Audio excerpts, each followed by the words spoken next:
Mga kaidol, kumusta po yung lahat dyan? At ngayong araw na po ito, ngayong araw na to, nandito po kami sa Pampanga. Ngayon, nagde-deliver po kami dito. Ayan, ito po yung Pampanga. Medyo bundok na. Medyo bundok na po siya mga kaidol. 5 bagsak kami, tapos 8 bagsak na namin to. Hindi pa kami kumakain. Pagkatapos nito, saka namin kakain. Inuna lang namin yung mga deliver kasi bawal kasi malit kaya inuna muna namin. Pagkatapos nito, saka namin kakain. Okay, shout out sa mga idol, shout out sa inyo lahat dyan. Parang inantok pa ako kasi wala pa kaming tulog Wala kaming tulog kagabi. Bali umalis kami ng Paranaque mga siguro mga 11 yun. Nag-service road kami. Ang kasi dito mga ito, talagang bahayin yung Pampanga. Kasi service road sana kami, hindi kami natuloy.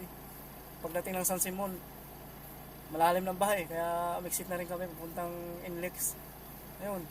Kasi bawal kasi yung ito kasing L3, bawal po ito ilusong ng tubig pag yung malalim na tubig, bawal po ito ilusong kasi magkakaroon ng parang yung sensor sa ilalim. Hindi ko alam bakit gano'n kasi pag nabasa yan, hindi mo maikambiyada, hindi mo maikambya. Andar siya pero hindi siya makambya. Tapos ang gagawin mo naman dyan, pag naandar, tapos sabay bitawan mo yung clutch. Diba, andar, neutral. Pag andar niyan, bali, kambyada mo siya ng isang beses, tapos bitawan mo. Ayun, bumalik na yung kambyada niya. Sabi ko ngayon, pag yung mga bagong latest ngayon, iba na kasi dati.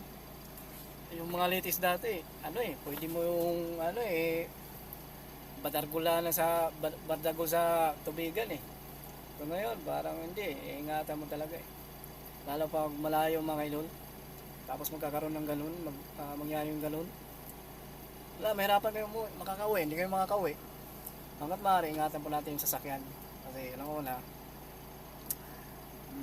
hindi po ito sa atin Kaya ingatan natin.